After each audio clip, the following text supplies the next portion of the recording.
So for this slide, I used a background that's kind of distracting. It's got really bright colors. I also made it to where the font um, for the title is really light and kind of hard to read.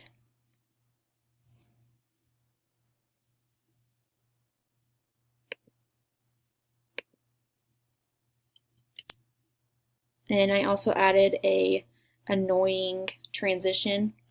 For this slide, I used colors that are really bright, making the paragraph hard to read. I also used a paragraph instead of bullet points, and it's just overall very wordy and hard to follow.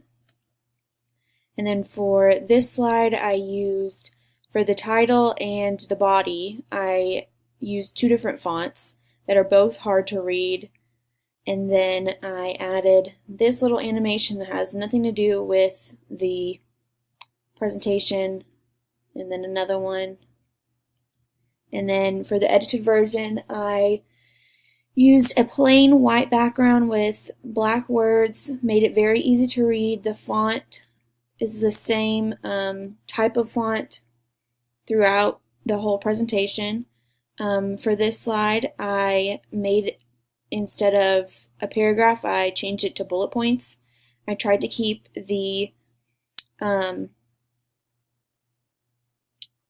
6x6 rule for both of these slides. For this slide, I changed the font, made it match, and overall the edited version of the presentation is a lot more concise, simple, and everything is the same.